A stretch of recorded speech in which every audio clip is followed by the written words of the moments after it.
देखिए, शुक्र अल्हम्दुलिल्लाह।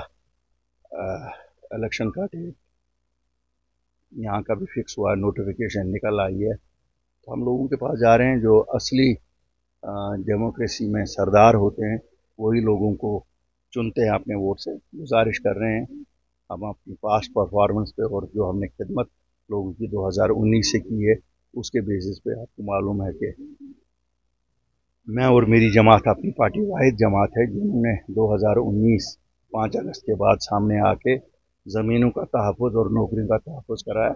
इतने सारे मसले हैं, 3-3.5 हज़ार लोगों को रहा करवाया। और मुझे उम्मीद है कि अगर हम पावर में आते हैं तो जो नौजवानों की पकड़ दकड़ है उसे बंद कराएंगे और जिनके खिलाफ FIR कटे हुए हैं थानों में बुलाया जाता है, एक जनरल एमनेस्टी ऐलान करेंगे। आपने हमारा मैनिफेस्टो में देखा होगा, फ्री पावर हम दे रहे हैं। 300 यूनिट गर्मियों में, 500 यूनिट सर्दियों में। Old age pension, window pension हम 1,000 रुपये से 5,000 रुपया करने जा रहे हैं। 2 लाख सरकारी नौकरियां। और जो अनएम्प्लॉयड ग्रेजुएट्स हैं या पढ़े हुए लोग हैं, बच्चे और बच्चियां, उन सबको हम स्टेपन देने की अपने मैनिफेस्टो में वादा बंद है। इसी तरह से काफ़ी सारी चीज़ें हैं।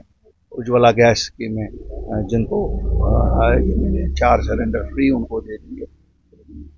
School, health services, water works, बाकी सब एक वर्ल्ड क्लास इंफ्रास्ट्रक्चर उसके लिए कायम करेंगे। देखिए, हम तो किसी अलायंस में हैं नहीं, न हम किसी पार्टी को सपोर्ट कर रहे हैं, न किसी पार्टी से हम सपोर्ट ले रहे हैं। ये ज़रूर है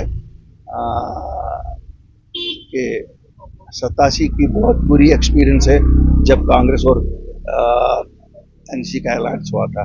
2014 की बहुत बुरी एक्सपीरियंस है जब PDP और BJP का अलायंस हुआ था। इसलिए हम अलायंसेस से डरते हैं बहुत।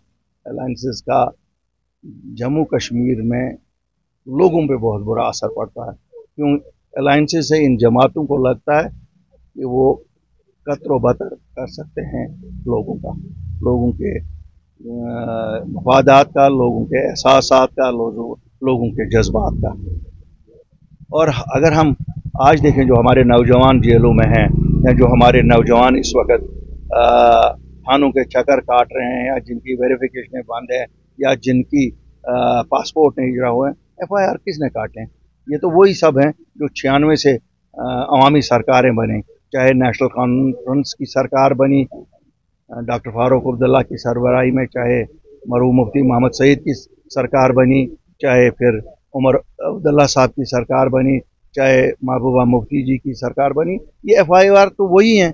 उन्हीं FIRों पे आज बच्चों को गिरफ्तार करके अंदर रखा गया है, या पासपोर्ट बंद किए गए हैं, या वेरिफिकेशन बंद किए, या थानों के चक्कर काट रहे हैं। तो इन जमातों को कम से कम शर्मिंदा तो होना चाहिए इन चीज़ों के लिए। हर बार बोला कि हम ये FIR वापस लेंगे, लिए नहीं, लेकिन अल्लाह के फजल से हम वादा बंद हैं कि अगर हमारी जमात पावर में आती है 30 सितंबर का कट ऑफ डेट करके हम आम माफी का ऐलान करेंगे। एक सिंपल एफिडेविट कि हिंदुस्तान की सलामती और वादियत के हक में हम, हिंदुस्तान के आइन पे हमें यकीन है, हम अपने मुल्क हिंदुस्तान के खिलाफ कोई नहीं करेंगे। कोर्ट में एफिडेविट देना है और सबके पासपोर्ट भी इजरा होंगे, रहा भी होंगे, कोई पुलिस की पकड़ दकड़ नहीं।